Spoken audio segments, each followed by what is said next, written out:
네, 6월 12일 주일 예배 오신 성도님들 주님의 이름으로 환영합니다.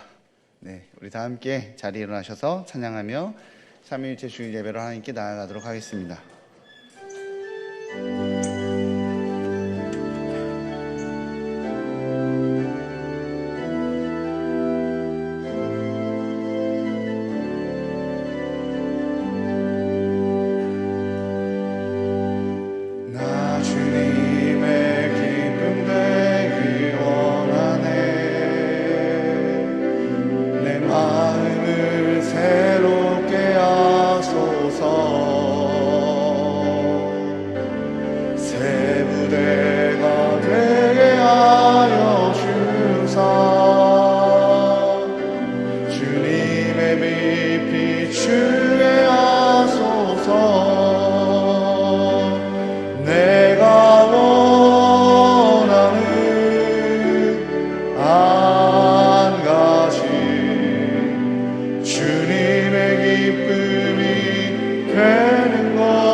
이는 물과 피로 임하신 이시니 곧 예수 그리스도시라. 물로만 아니요 물과 피로 임하셨고 증언하는 이가 성령이시니 성령은 진리니라. 증언하는 이가 셋이니 성령과 물과 피라. 또한 이 셋은 합하여 하나이니라. 아멘. 성부, 성자, 성령 삼위일체 하나님께 감사와 찬송과 영광을 올려드립니다. 전지를 창조하시고 크신 권능으로 열국과 만민을 다스리시는 성부 하나님, 홀로 영광 받으시고 오늘도 우리 인생을 선하고 의로운 길로 인도하여 주옵소서. 십자가를 지심으로 인류를 죄에서 구원하신 성자 예수님, 이 자리에 임하사 예배하는 저희에게 구원의 기쁨과 부활의 감격이 차고 넘치게 하여 주옵소서. 성도들 곁에 언제나 함께 하시며 의로운 길로 인도하시는 보혜사 성령님, 오늘도 우리에게 큰 믿음과 능력을 주셔서 세상과 타협하지 않고 굳건한 믿음을 지키며 승리하는 삶을 살게 하여 주옵소서. 예수님의 이름으로 기원하옵나이다. 아멘. 찬송가 63장으로 함께 찬양하시겠습니다.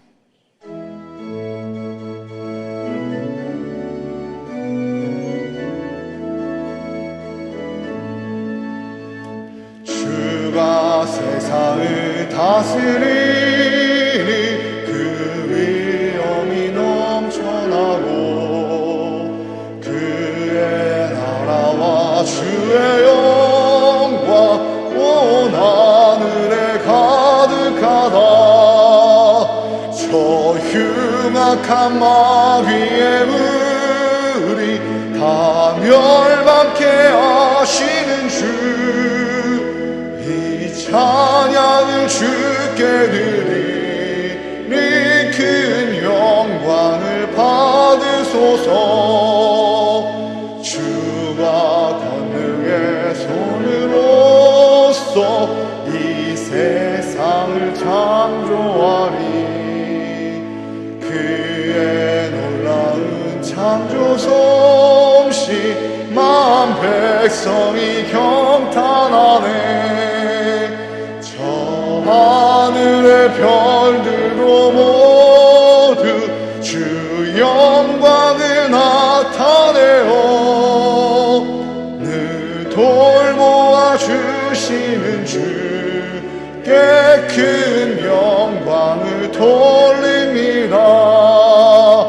주가 세상의 피조물을 인간에게 다 맡기고 순종하라는 말씀으로 그 권위를 주셨도다.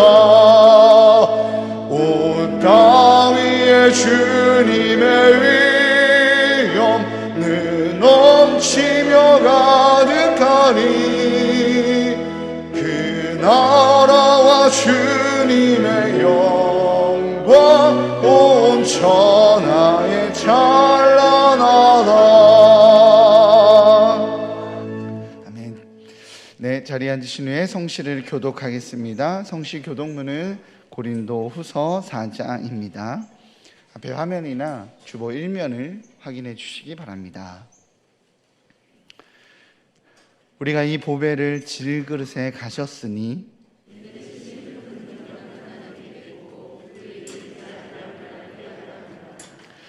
우리가 사방으로 우겨쌈을 당하여도 쌓이지 아니하며 박해를 받아도 버림받지 아니하며 우리가 항상 예수의 죽음을 몸에 짊어짐은 우리 살아있는 자가 항상 예수를 위하여 죽음에 넘겨짐은 예수의 생명이 또한 우리 죽을 육체에 나타나게 하려 함이라. 아멘. 다 같이 기도하시겠습니다.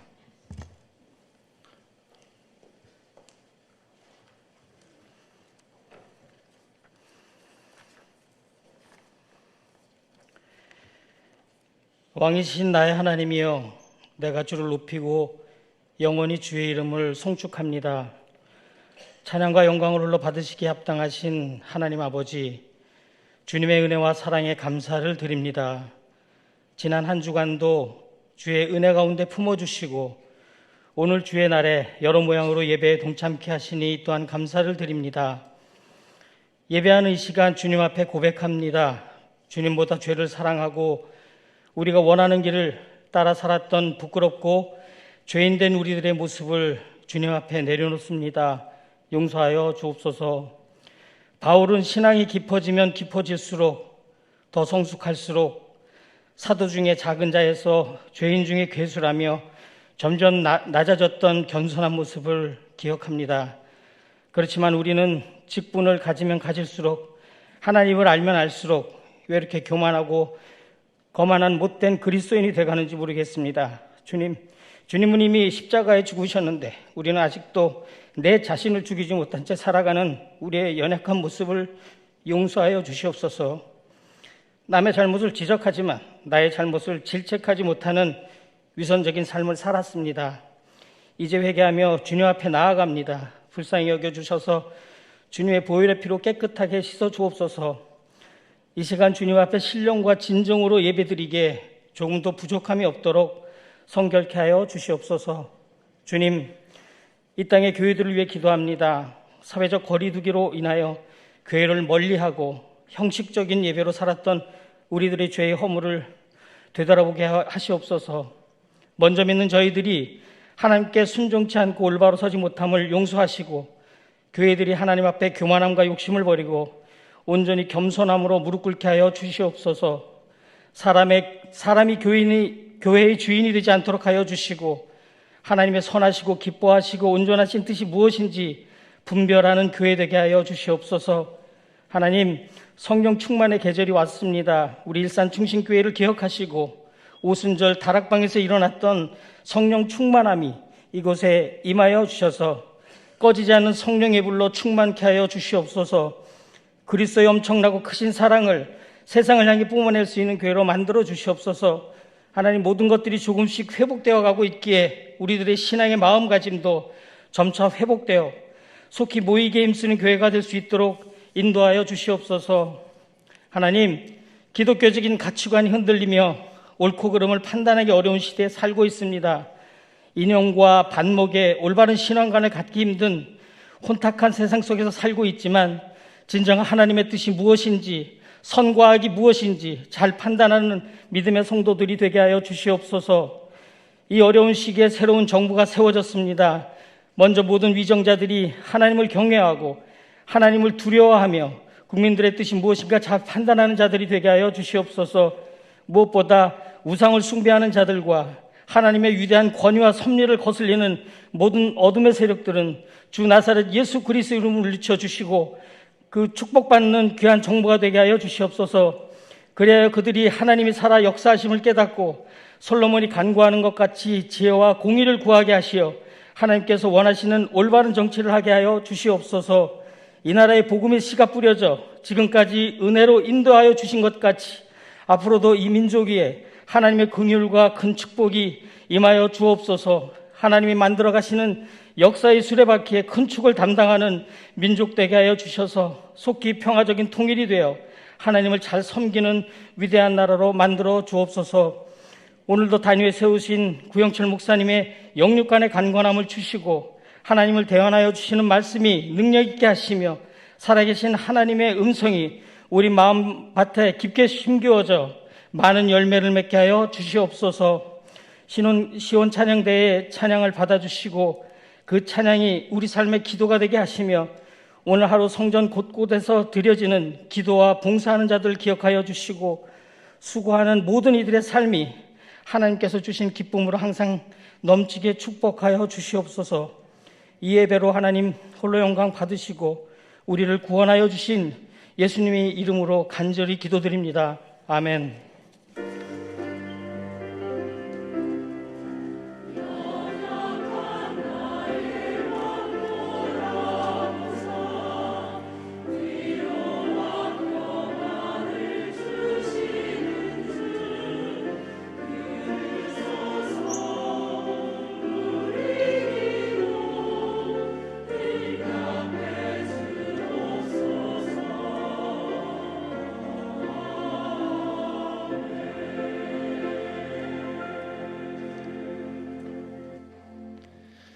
아멘. 다 자리에 일어나셔서 마음과 정성을 다해 드린 예물을 봉헌하겠습니다.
삼위일체 주일인 오늘 창조자인 성부 하나님의 계획하심이 십자가에서 자신을 내어주신 성자 예수님의 헌신적인 사랑하심이 기쁠 때나 슬플 때나 모든 순간에 함께하여 주신 성령 하나님의 동행하심이 이 순간 일산 충신의 모든 성도들에게 부어지기를 기도합니다. 주님의 자녀로서 하나님과 화목하게 하시고 은혜 받은 자로서 서로를 섬기며 사랑하는 저희들 되게 하여 주옵소서. 여전히 남아있는 코로나가 있습니다. 우크라이나와 러시아의 전쟁이 우리의 삶을 위협합니다. 멀어지고 깨어진 관계가 잘 회복되지 않습니다. 올라가는 물가와 벅차기만 한 삶의 짐은 때론 잠 못 들게 합니다. 그러나 마지막 순간까지 주님을 신뢰하기에 삶의 활력을 놓지 않는 성도 다음의 삶을 살아내는 저희들 되도록 하늘의 능력을 허락하여 주옵소서. 주님을 사랑함으로 예물을 드립니다. 모든 것이 주님으로부터 왔음을 알기에 11조와 감사 헌금으로 신앙을 고백합니다. 주신 사랑을 나누라고 베풀라고 하셨기에 구제헌금과 지정헌금, 장학헌금과 선교 헌금으로 나눕니다. 예물 드림이 주님과 더욱 친밀해지는 계기가 되게 하시고 흔들리는 세상 속에서 중심을 온전하게 세워가는 통로가 되게 하시어 삶의 모든 곳에서의 예배자의 삶을 살아가게 하여 주옵소서. 선포되는 말씀을 통해 사랑한다고 말씀하시는 주님을 깊이 만나기 원합니다. 사랑한다는 주님의 음성이 일산 충신의 모든 가족들의 심령에 또렷이 들리게 하시어 군복무를 감당하는 청년들이, 병상에서 신음하는 환우들이, 건강의 문제와 직장의 문제, 환경의 한계로 힘겨워하는 모든 성도들이 주님의 임재 안에서 새롭게 일어나는 은혜를 허락하여 주옵소서. 이 모든 말씀 열방의 주인 되시고 교회의 머리 되시며 우리의 구원자 되시는 예수 그리스도의 이름으로 기도합니다. 아멘. 자리에 앉으시겠습니다.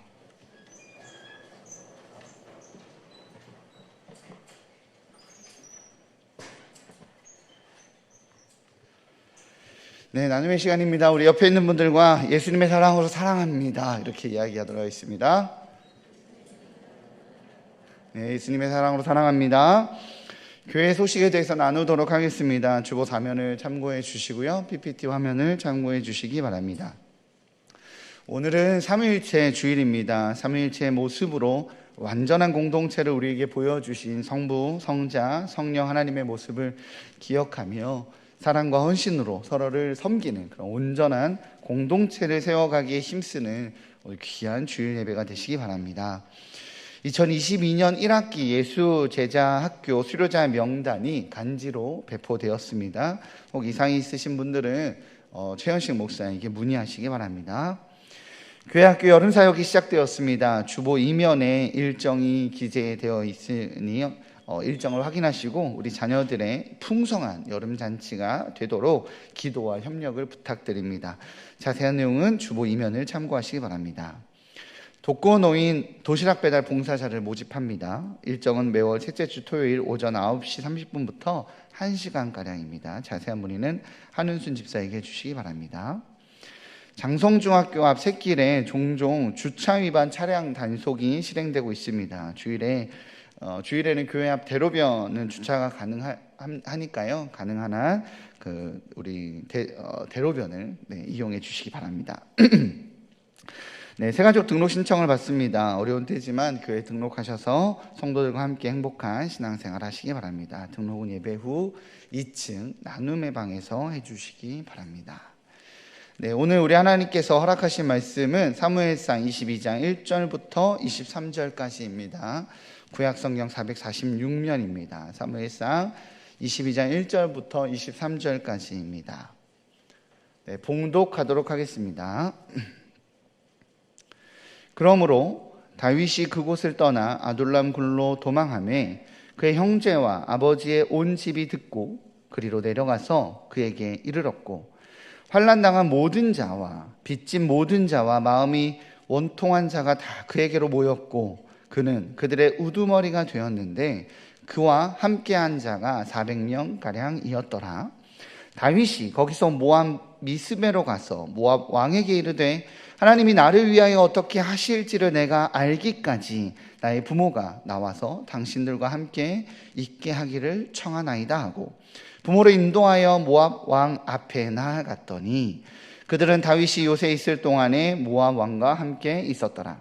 선지자 갓이 다윗에게 이르되 너는 이 요새에 있지 말고 떠나 유다 땅으로 들어가라. 다윗이 떠나 헤레스풀에 이르니라. 사울이 다윗과 그와 함께 있는 사람들이 나타났다 함을 들으니라. 그때에 사울이 기브아 높은 곳에서 손에 단창을 들고 에셀 나무 아래 앉았고 모든 신하들은 그의 곁에 섰더니 사울이 곁에 선 신하들에게 이르되 너희 베냐민 사람들아 들으라. 이새의 아들이 너희에게 각기 밭과 포도원을 주며 너희를 천부장 백부장 삼겠느냐. 너희가 다 공모하여 나를 대적하며 내 아들이 이새의 아들과 맹약하였으되 내게 고발하는 자가 하나도 없고 나를 위하여 슬퍼하거나 내 아들이 내 신하를 선동하여 오늘이라도 매복하였다가 나를 치려하는 것을 내게 알리는 자가 하나도 없도다 하니 그때 에돔 사람 도액이 사울의 신하 중에 섰더니 대답하여 이르되 이새의 아들이 노베 와서 아히두베 아들 아히멜렉에게 이른 것을 내가 보았는데 아히멜렉이 그를 위하여 여호와께 묻고 그에게 음식도 주고 블레셋 사람 골리앗의 칼도 주더이다. 왕이 사람을 보내어 아히두베 아들 제사장 아히멜렉과 그의 아버지의 온 집 곧 노베에 있는 제사장들을 부르매 그들이 다 왕께 이른지라. 사울이 이르되 너 아히두베 아들아 들으라. 대답하되 내 주여 내가 여기 있나이다. 사울이 그에게 이르되 내가 어찌하여 이새의 아들과 공모하여 나를 대적하여 그에게 떡과 칼을 주고 그를 위하여 하나님께 물어서 그에게 오늘이라도 매복하였다가 나를 치게 하려 하였느냐 하니 아히멜렉이 왕에게 대답하여 이르되 왕의 모든 신하 중에 다윗같이 충실한 자가 누구인지요. 그는 왕의 사위도 되고 왕의 호위대장도 되고 왕실에서 존귀한 자가 아니니까 내가 그를 위하여 하나님께 물은 것이 오늘이 처음이니까 결단코 아니니이다. 원하건대 왕은 종과 종의 아비의 온 집에 아무것도 돌리지 마옵소서. 왕의 종은 이 모든 크고 작은 일에 관하여 아는 것이 없나이다 하니라. 왕이 이르되 아히멜렉아 내가 반드시 죽을 것이요 너와 내 아비의 온 집도 그러하리라 하고 왕이 좌우에 호위병에게 이르되 돌아가서 여호와의 제사장들을 죽이라. 그들도 다윗과 협력하였고 또 그들이 다윗이 도망한 것을 알고도 내게 알리지 아니하였음이니라 하나 왕의 신하들이 손을 들어 여호와의 제사장들 죽이기를 싫어한지라. 왕이 도액에게 이르되 너는 돌아가서 제사장들을 죽이라 하매 에돔 사람 도액이 돌아가서 제사장들을 쳐서 그날에 세마포 입은 자 85명을 죽였고 제사장들의 성읍 노베 남녀와 아이들과 젖먹는 자들과 소와 나귀와 양을 칼로 쳤더라. 아히두베 아들 아히멜렉의 아들 중 하나가 피하였으니 그의 이름은 아비아달이라. 그가 도망하여 다윗에게로 가서 사울이 여호와의 제사장들을 죽인 일을 다윗에게 알리매 다윗이 아비아달에게 이르되 그날에 에돔 사람 도액이 거기 있기로 그가 반드시 사울에게 말할 줄을 내가 알았노라. 내 아버지의 집에 모든 사람 죽은 것이 나의 탓이로다. 두려워하지 말고 내게 있으라. 내 생명을 찾는 자가 내 생명도 찾는 자니 내가 나와 함께 있으면 안전하리라 하니라. 아멘. 이 시간 시온 찬양대에 찬양 읽겠습니다.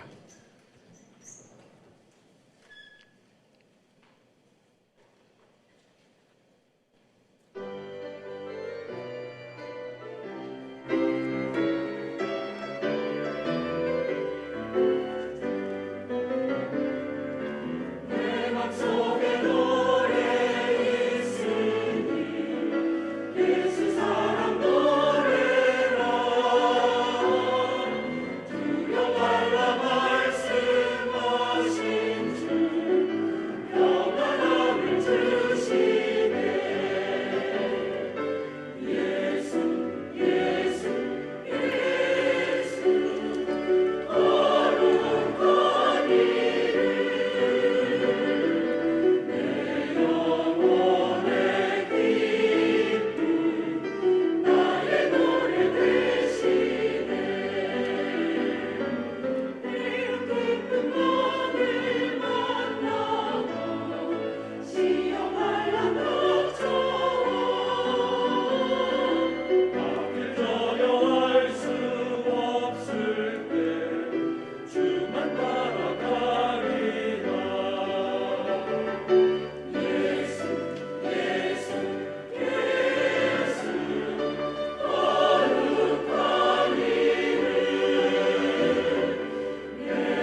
아멘. 오늘 끝까지 인내하라 라는 제목으로 하나님 말씀 선포될 때에 많은 은혜 받으시기 바랍니다.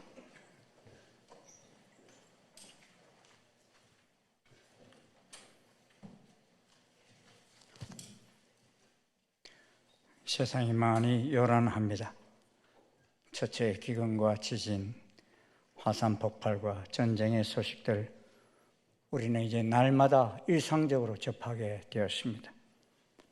나라가 나라를, 민족이 민족을 공격하면서 세상이 많이 흔들리고 있습니다. 기후변화도 예사롭지가 않습니다.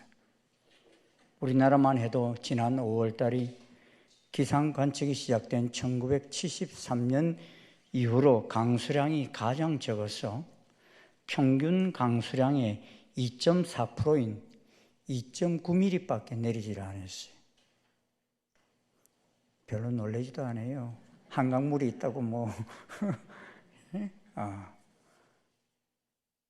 이는 우리나라만 겪는 일이 아닙니다. 세계가 난리입니다. 어떤 곳은 폭우가 내리고 또 어떤 곳은 가뭄으로 마실 물조차 구할 수가 없습니다. 이 열방이 불안하고 요란하면 일어나는 현상들이 여러 가지가 있는데요. 그중 하나가 대규모 난민과 이민이 발생합니다. AP통신에 따르면 이탈리아, 스페인, 그리스, 키프로스, 몰타 등 지중해를 끼고 있는 이 5개 5개국의 내무장관이 지난 6월 4일 이탈리아 베네치아에서 이틀간 회담을 했습니다. 갑자기 이들이 이틀간 회담을 한 이유가 뭐냐 하면은 지금 아프리카 사하라 사막 아래 사헬 지역이라는 짙은 띠가 있죠? 그 짙은 띠가 사하라 사막 바로 아래에 있는 사헬 지역이라는 지역인데 이 10년 만에 최악의 흉년으로 1,800만 명이 대기근에 직면해 있다는 것입니다. 이 사헬 지역은 대부분이 이슬람 극단주의가 고조하는 지역인데 아프리카에서도 최빈곤층에 속하는 나라들입니다. 이 사막 지역이라 농산물 생산량도 매우 적어 경제 자체도 매우 취약하며 몇 세기 동안 유럽의 식민지와 내전의 혹독한 시련을 겪은 나라들입니다. 그런데 엎친 데 덮쳤다고 이 나라 대부분들이 다 어디에서 밀을 수입해 살았는가 하면은 우크라이나에서 밀을 수입해 살았어요. 근데 요새 수출이 돼야 안 돼? 안 돼. 지금 몇 달 동안 수입을 못하는 상태다 보니까 극심한 생량난을 겪고 있는 것입니다. 그래서 이들은 가만히 앉아서 죽을까요? 그러지를 않아요. 죽기 살기로 지중해를 건너 유럽으로 건너가려고 하는 것입니다. 저 사막을 뚫고 지나가가지고 지중해로 건너가서 유럽으로 가면 산다. 이런 생각을 가지고 몰려들기 때문에 지중해 해변에 있는 그 5개국이 이거 어떻게 해야 되냐. 죽기 살기로 지금 넘어오는데 어떻게 해야 되느냐. 이래서 5개국 내무장관들이 회의를 진행한 것입니다. 이 못 사는 나라만 그렇습니까? 홍콩처럼 소득 수준이 높은 곳도 정치적 불안감과 홍콩의 중국화로 인하여 급격한 이민이 이루어지고 있습니다. 최근에는 대만으로 많은 숫자가 이민을 갔고 캐나다, 영국, 미국 등으로 많은 이민 행렬이 이루어지고 있습니다. 이런 일이 비단 요사이만 있는 것은 아닙니다. 성경 속에서도 보면 정치와 사회가 불안할 때 수많은 이동들이 있었습니다. 나라에서 나라로 이동이 있었고 또 지역 간의 이동도 있었습니다. 또 피난 가기 위해서 이웃 나라로 간 경우도 있지만은 자국 내에서도 도시에서 저런 카타콤으로 땅 밑으로 들어가는 경우도 있었고 또 도시에서 광야로 나가 저 사진에 나오는 마사다 같은 곳으로 이런 곳으로 가서 피난을 간 경우들도 있습니다. 문제는 주님이 오실 날이 가까우면 가까울수록 이런 난리와 소문이 급격히 늘어난다는 것입니다. 그것은 구영철 목사의 말이 아니고 성경이 말씀하고 있습니다. 그러기에 우리는 다가오는 시대에 어떻게 이 난리를 이겨낼 것인지를 알아야 합니다. 그런 면에서 오늘 본문은 우리에게 많은 교훈을 주십니다. 첫째는 권력 가진 자는 끝까지 잘 사용해야 합니다. 권력 가진 자 그러니까 여러분은 나하고 상관이 없다 이렇게 생각할지 모르지만 여러분 장자 붙은 사람은 다 권력 가진 자예요. 가장 예? 그 사람도 권력자예요. 예. 반장도 줄반장도 다 권력 가진 자예요. 그렇지 않습니까? 그러니까 어찌 보면 다 해당돼요, 여러분. 아이들에게 있어서 부모는 권력 가진 자예요. 그렇지 않습니까? 다윗은 어린 나이에 블레셋 장군 골리앗을 이겨냄으로 인해서 이스라엘 군대 장이 되고 사울 왕의 사위가 되었습니다. 하지만 모든 것이 잘 풀리는 것 같았던 다윗에게 예상치 못한 복병이 등장하는데 그것은 다름 아닌 사울 왕의 시기심입니다. 사울 왕은 처음 왕이 되었을 때는 상당히 겸손한 왕이었습니다. 그리고 블레셋 군대에 골리앗 장군이 등장하면서 국가적인 위기에 봉착했을 때 이런 난제를 다윗이 잘 해결해서 무척이나 기뻐했습니다. 그랬던 사울인데 전쟁에 나가서 승승장구하고 돌아오는 다윗을 맞이하는 여인들이 부르는 노래 소리를 듣고서 곧만 돌아서기 시작합니다. 여인들이 부르는 노래 가사가 어떠합니까? 사울이 죽인 자는 천천히요 다윗이 죽인 자는 만만이라. 여러분 노래든 글이든 말이든 우리 조심해야 돼요. 딴 사람하고 좀 비교하면서 하지 마세요. 시험 성적표 가져와서 또 누나는 잘하는데 너는 왜 이래? 이러면 안 돼. 예? 그 아이의 것만 가지고 해야 되는데 이렇게 다윗하고 사울을 왕하고 비교를 해버리니까 사울 왕이 완전히 미쳐버리는 것입니다. 이게 뭐 아무것도 아닌 것 같지만요, 이 조그마한 일 때문에 이 사소한 것이 동기가 되어서 공동체가 시끌시끌하고 또 수많은 사람들이 생명을 잃는 결과를 가져옵니다. 뭐 미국에서 바람만 불어도 온 세계에 태풍이 분다 뭐 이런 말을 하는 것처럼 이런 말 한마디 한마디가 그런 엄청난 결과를 가져오는 겁니다.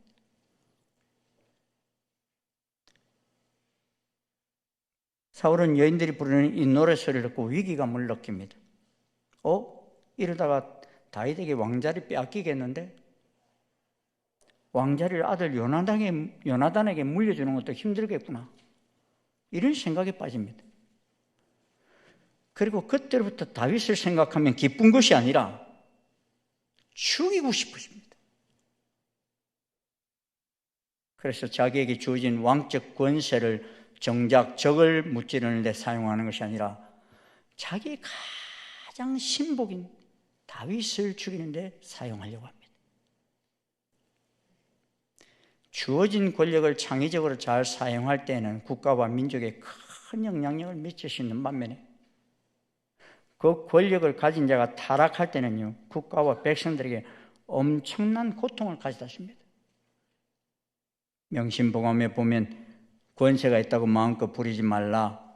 권세가 다하면 원수와 서로 만나게 된다. 권세가 있으면 언제나 스스로 공손하라. 이런 말이 있습니다. 이 말은 권세가 주어지면 겸손해지기가 쉽지 않다는 것입니다. 권력이 뭡니까, 여러분? 권력을 제가 사전에서 찾아봤어요. 그랬더니만 남을 지배하여 복종시키는 힘, 특히 국가나 정부가 국민에게 행사하는 강제력이라는 표현을 하고 있습니다. 그러면서 이와 연관된 첫 번째 단어가 뭔가 하면 권력 남용이라는 단어였어요. 권력 남용이란 권력을 함부로 쓴다는 것입니다. 사울왕은 자기에게 주어진 권력을 자기 왕자리를 지키는 데 잘못 사용함으로 수많은 백성들과 척근들을 죽이고 쫓아내는 데 사용하였습니다. 반면에 다윗은 환난과 핍박을 피해 광야로 도망을 쳤습니다. 그런데 자기처럼 어려움을 겪는 사람들이 다윗을 찾아 모여들기 시작합니다. 그래서 아둘람 굴로 도망을 온 사람들이 400명가량 되었습니다. 이 400명가량이란 말은 남자 성인들의 숫자입니다. 그러니 여인들과 아이들까지 하면은 상당한 수가 몰려왔다는 것입니다. 사실 도망을 다니는 데는 이렇게 사람들이 많으면 같이 다니기가 쉽지 않습니다. 정예화된 군인들이라면 도움이 되겠지만 노인들과 부녀들, 아이들까지 몰려올 때는요, 도망 다니는 것 자체가 힘이 듭니다. 그런데 어떤 사람들이 몰려왔죠?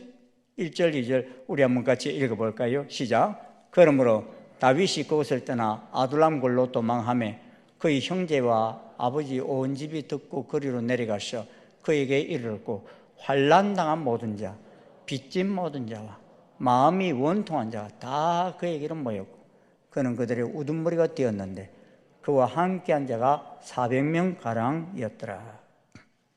다윗은 그렇게 몰려온 사람들이 우두머리가 되었다 했는데 이는 그들이 모인 공동체의 책임자가 되었다는 것입니다.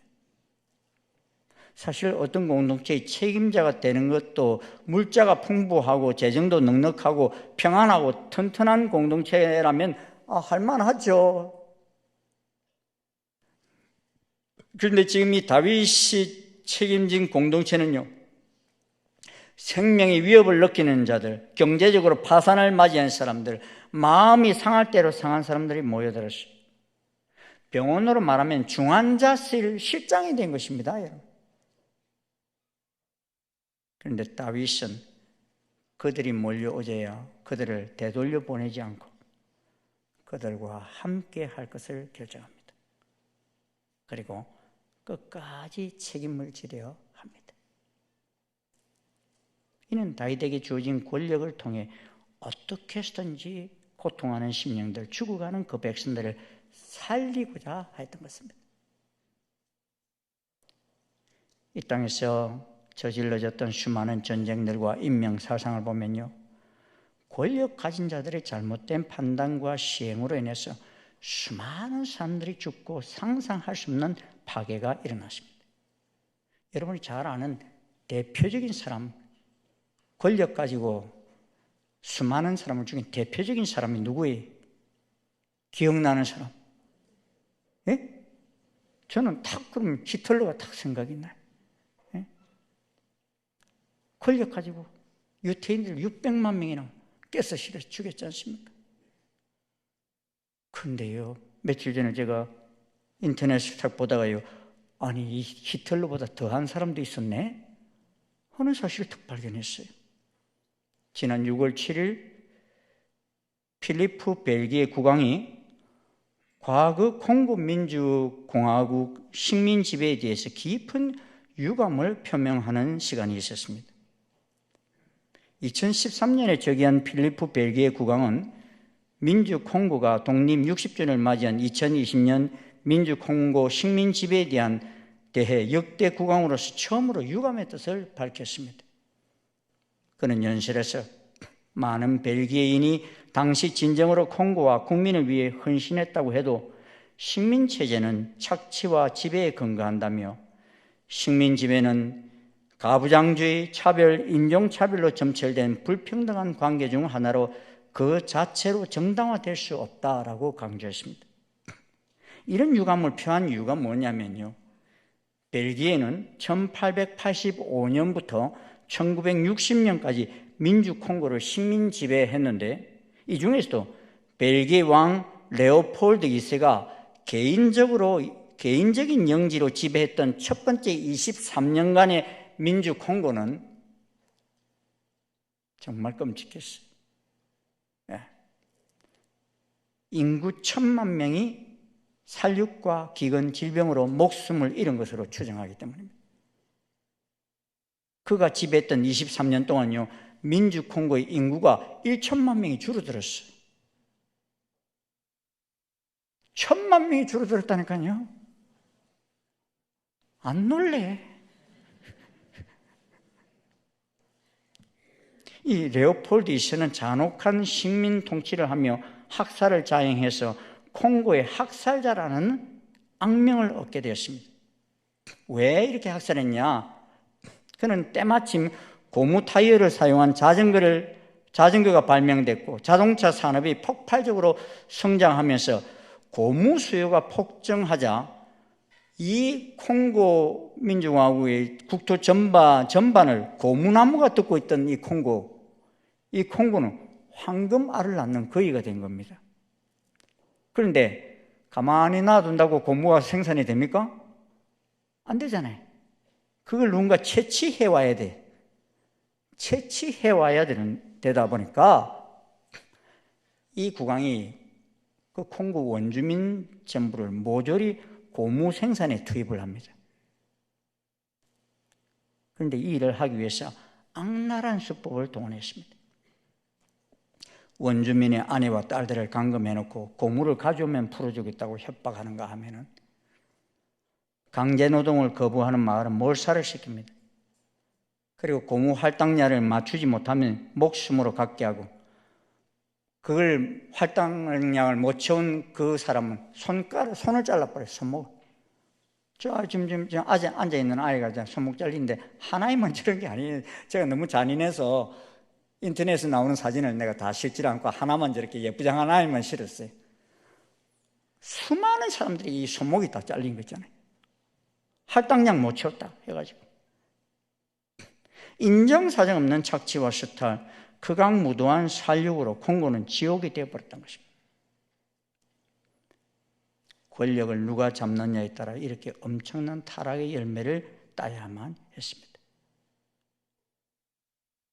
우리가 이 유골을 호국 보훈의 달로 지킵니다.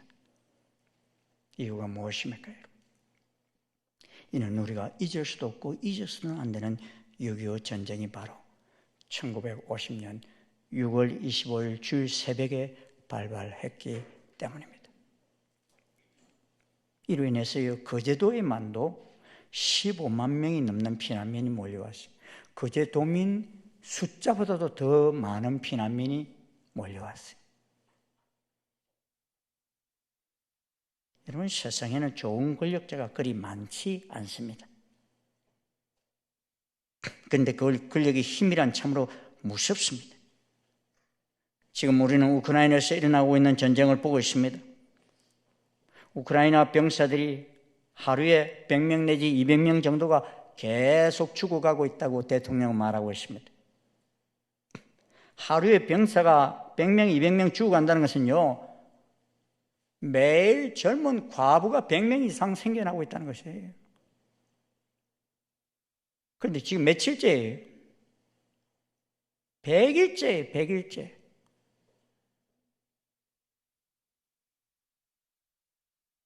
최근 우크라이나 국외 난민은 약 600만 명을 넘었었고 국내 난민은 200만 명이 넘었었습니다. 뭐 이렇게 보면 됩니다. 유태인들이 평소 이런 전쟁이 있기 전에 1년에 한 150명 정도가 이스라엘로 알리야했습니다. 그런데 올해만 해도 지금 6월 달인데 올해만 해도 벌써 15,000명이 알리야했습니다. 그러니까 150명이 알리야하던 것이 15,000명이 알리야했으면 100배나 했다는 거 아닙니까? 그리고 우리 난민 구호를 위해서 또 이 알리야를 위해서 저희 교회에서도 지난 몇 달 동안 약 1,500만 원을 보내고 지원을 했습니다. 저희들이 화재로 인해서도 500만 원을 보냈습니다. 집 한 채 짓는데 5천만 원이더라고요. 그 10분의 1을 저희들이 감당해서 지금 집을 막 짓고 있습니다. 그렇다고 해서 이 전쟁을 멈출 수도 없어요. 왜냐하면 이는 항복한다는 것은 나라가 없어지는 것이기 때문인 것입니다. 6월에 추천도시인 리차드 퍼스터가 쓴 돈, 섹스, 권력이라는 책을 보면 10장에 파괴적인 권력이라는 문단이 나옵니다. 돈이 우리의 호주머니를 위협하고 성의 침실을 위협하는 것이라면 권력이란 우리의 관계를 위협하는 것이다. 권력은 파괴를 가져올 수도 있고 창조를 일으킬 수도 있다. 그런데 파괴적인 권력은 관계를 파괴하고 신뢰를 파괴하고 대화를 파괴하고 통전성을 파괴한다 했습니다. 파괴하는 권력은 어떻게 나타납니까? 에덴 동산에서의 아담과 하와의 죄악은 바로 주어진 권력을 바로 사용하지 못한 그러한 죄였다는 것입니다.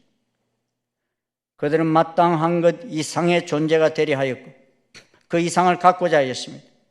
피조물로서 만족하지 않았고 신이 되려 하였던 것입니다. 사울왕이 다윗을 미치도록 질투한 것을 생각해 보십시오. 사울은 왕이었습니다. 그래서 그는 권력을 마음대로 휘두를 수 있었습니다.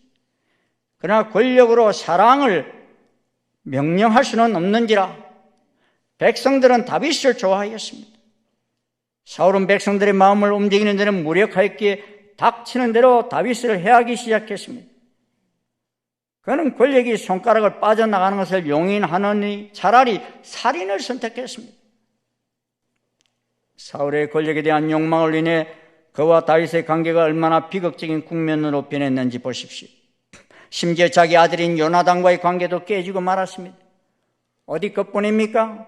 사울 왕은 영문도 제대로 모르는 제사장 아히멜렉이 다윗에게 골리앗의 칼과 음식을 주었다고 해서 제사장 85명과 그 가족과 생명이 있는 모든 것을 다 죽였어요. 제사장을 다 죽였다는 것은 하나님과의 관계도 다 깨졌다는 것입니다. 권력은 관계를 파괴합니다. 그래서 폴트니어는 말하기를 권력은 대화의 길을 가로막는 최대의 장애물이다. 우리는 권력에게 커다란 값을 지불하고 있다. 왜냐하면 우리는 대사를 잃어버린 드라마와 같은 삶을 살게 되기 때문이다 했습니다. 사실 우리는 도처에서 이런 비극을 보고 있습니다. 남편과 아내 사이, 부모와 자식 간에, 그리고 노사 간에 인간관계생활을 파괴하는 권력의 능력을 인간의 얼굴에서 읽을 수 있습니다. 그러므로 사울이 왕이 되고 나서 수많은 백성들이 왕을 피하여 도망치기 시작했어요. 여러분, 이제 북한 땅에 김일성이 공산주의를 가지고 들어왔을 때 많은 백성이 남한에서 북한으로 피난을 갔나요? 북한에서 남한으로 피난을 왔나요? 북한에서 남한으로 피난을 내려왔어요. 특별히 기독교인들은 더 이상 북한 땅에서 제대로 신앙생활을 할 수 없었기에 남쪽으로 내려와서 이 남한 땅에 교회들을 세웠습니다. 그래서 생겨난 것이 영락교회를 비롯한 여러 교회들이 전국에 생겨난 것입니다. 그런데 이들이 그 혼란과 난리 속에서 피난하여 잘 이겨낼 수 있었던 길이 무엇입니까? 환란 속에서도 끝까지 함께 하였기 때문입니다. 혼자서 환란을 이기기 힘듭니다. 우리 속담의 백지장도 맞들면 낫다는 말이 있습니다. 무슨 일이든지 함께 협력해서 하면 훨씬 더 효과적이라는 말입니다. 전도서 4장 12절을 보면 우리 한번 같이 읽겠습니다. 시작. 한 사람이면 패하겠거니와 두 사람이면 맞설 수 있나니 세 겹줄은 쉽게 끊어지지 아니하느니라. 다윗이 사울 왕의 눈을 피하여 도망한 곳 아둘람 굴입니다. 그런데 이 아둘람이라는 말이요, 피난처라는 뜻을 가지고 있습니다. 그래서 다윗은 자기 혼자 도망친다고 생각했습니다. 그런데 조금 있으니까 혈육인 그의 형제와 아버지 온 집안이 듣고 아둘람 굴로 내려왔습니다. 사울 왕이 다윗을 미워하다 보니 그의 가족들도 살려두려 하지 않았던 것입니다. 성서국과학자들은 이 가드와 베들레헴 중간 지역 곧 가드 남동쪽 약 14km 지점에 있는 한 큰 동굴을 발견했는데 이 동굴은 약 400명 정도가 살기에 적합한 그런 동굴이라고 합니다. 이곳으로 또 사울의 권력 아래서 소망이 없다고 여긴 사람들이 다 다윗에게로 모여들기 시작한 것입니다. 여러분, 지금 노조들 데모하고 있지요. 근데 파업을 하는데 혼자 삽니까? 함께 합니다. 왜냐? 그래야 힘이 있다고 여기기 때문입니다.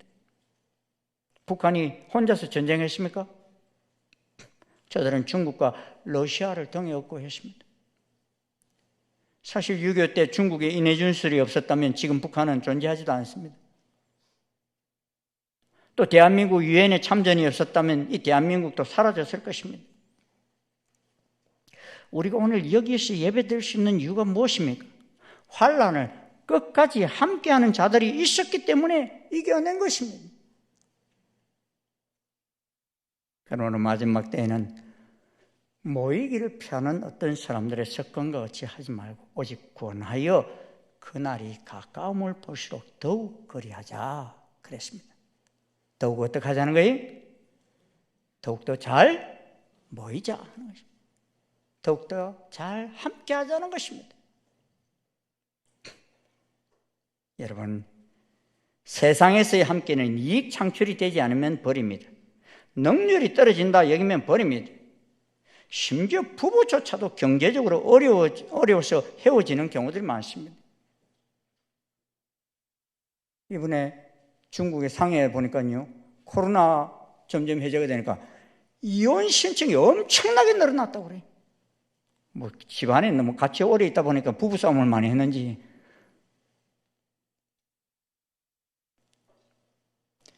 그러나 여호와 하나님을 피난처로 삼는 이들은 오늘 이 시대 아둘람 구린 교회로 나와 함께 하시길 주의 이름으로 축원합니다. 예레미야는 여호와 나의 힘, 나의 요새, 환난치의 피난처요, 재앙의 날에 주는 나의 피난처라고 고백합니다. 여호와를 경외하는 자에게는 견고한 어뢰가 있느니 그 자녀들에게 피난처가 있으리라 하였습니다. 시편 저자도 주는 나의 요새이시며 나의 환난 날의 피난처요, 원수를 피하는 견고한 망대라고 노래했습니다. 세상 사람들은 거짓을 피난처로 삼고 허위 아래 숨습니다. 하지만 우리는 세상 끝날까지 여호와 하나님을 피난처로 삼고 함께 끝까지 달려갈 수 있기를 소원합니다. 엘리야 선지자는요, 아방 때에 자기는 혼자라고 여기면서 무척이나 힘들어했어요.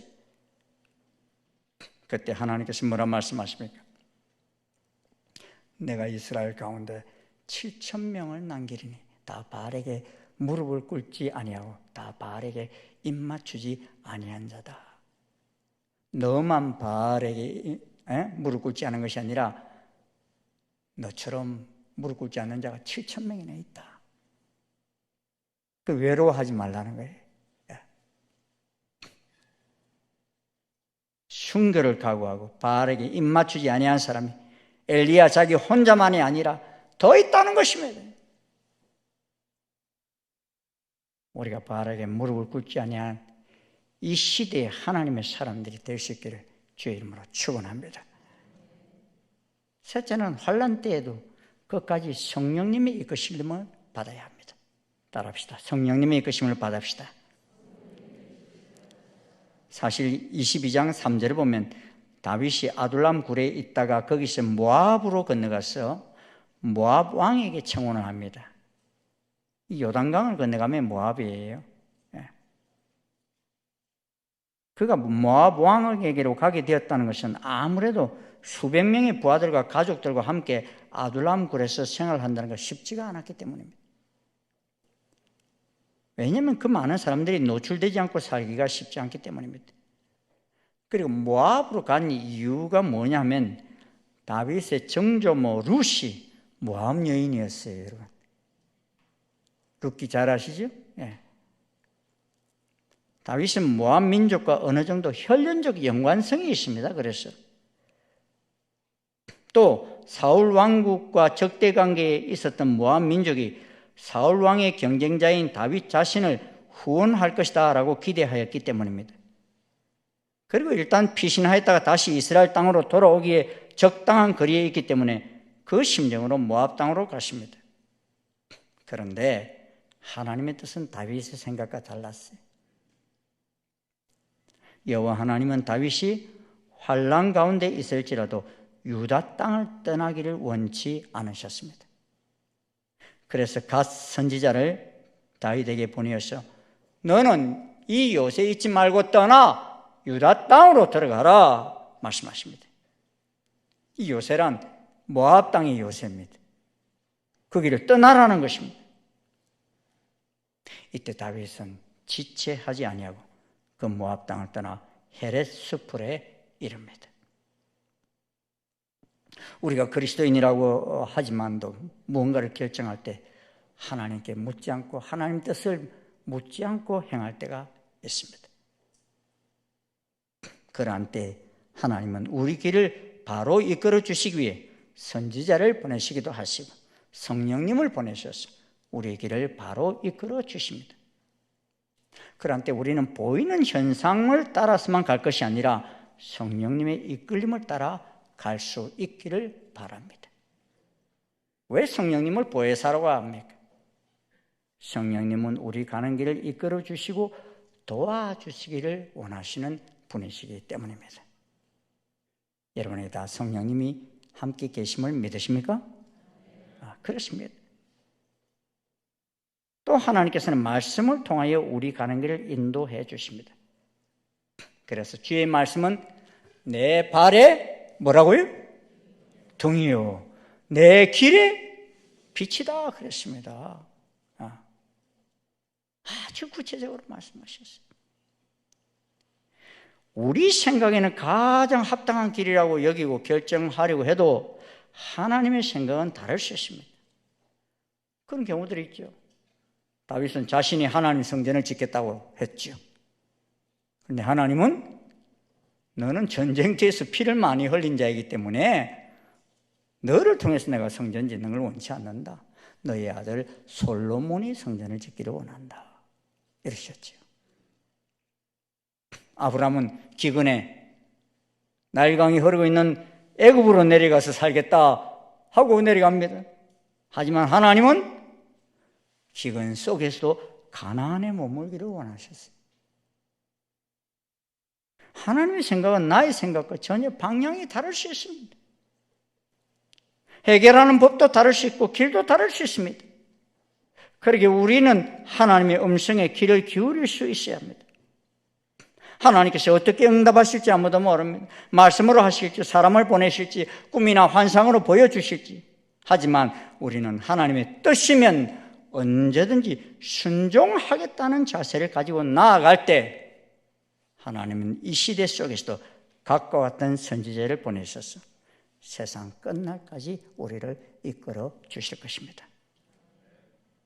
여러분 하나님 뜻이면 무조건 순종하시겠습니까? 네. 다윗은 비록 하나님의 생각과 달리 모압으로 갔지만 선지자 갓을 통한 하나님의 음성을 듣고서는 즉시로 유다 땅 헤렛 수풀로 갔습니다. 그 땅은 자신을 죽이려고 하는 사울이 다스리는 땅입니다. 하지만 하나님은 그 가나안 땅을 떠나는 것을 원치 않으셨습니다. 왜냐하면 이제 사울 왕이 죽게 되면 다윗이 외국에 나가 있게 되면 왕위를 이어가는 것이 쉽지 않습니다. 그러기에 그 땅에 머물면서 그를 지도자로 준비시키는 것이 하나님의 섭리이셨던 것입니다. 즉 다윗이 직면했던 수많은 고난들은 우연히 당한 것이 아닙니다. 장차 다윗을 이스라엘 왕으로 삼기 전에 먼저 그로 하여금 겸손케 하며 절대적으로 하나님께 순종하도록 역사하셨던 하나님의 주권적 섭리에 의해서 베풀어진 것입니다. 그래서 환난 속에서 정금같이 단련된 겸손한 신앙의 소유자가 되게 하신 것입니다. 우리에게 다가오고 있는 이 세상의 환경은 끝까지 인내하기가 쉽지 않는 세상입니다. 그래서 세상 사람들은 막 자살을 합니다. 살인을 저지릅니다. 자기가 왕이라고 자기에게 주어진 권력으로 무차별로 파괴합니다. 하나님은 이 시대에 우리에게 주신 왕같은 제사장의 권세, 자기가 하나님처럼 되라고 사용하라고 주신 것이 아닙니다. 오늘 이 환난의 시대 속에서도 아둘람으로 모여드는 수많은 사람들과 함께 하나님 나라를 잘 건설하라고 주신 권세입니다.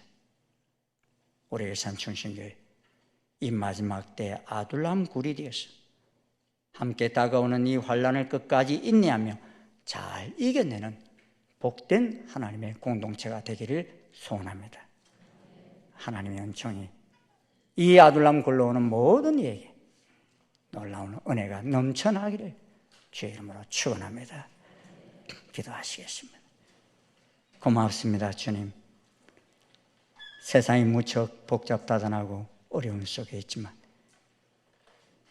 저희들을 이 아둘람 굴과 같은 이 교회로 모여들게 하여 주셔서 하나님 보호하심 아래 있게 하시고 오늘도 하나님의 은혜를 누리게 하심을 감사합니다.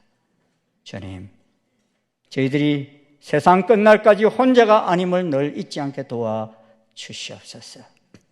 성령께서 늘 우리를 이끌어 가시며 하나님께서 우리를 눈동자처럼 지키시고 보호하시는 그 은혜를 늘 깨닫고 살아가게 도와주시옵소서.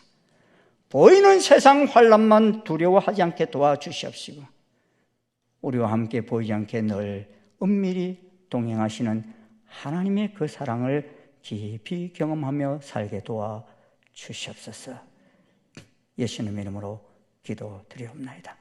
아멘. 자리에서 일어나셔서 543장 찬송 함께 부르시겠습니다.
간구합니다. 세월 지나갈수록 의지할 것 뿐일세. 무슨 일을 당해도 예수 의지합니다. 생명 있을 동안에 예수 의지합니다. 천국 올라가도록 의지할 것뿐일세. 세월 지나갈수록 의지할 잃지 않고 뿐일세 무슨 일을 당해도 예수 의지합니다.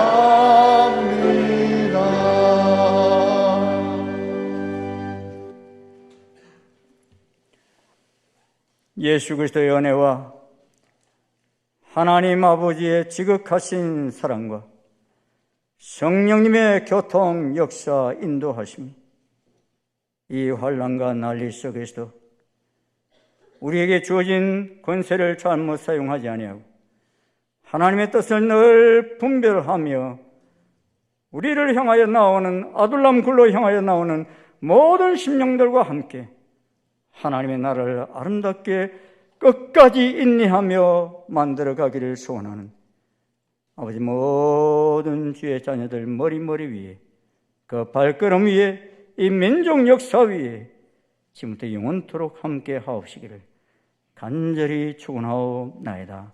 아멘.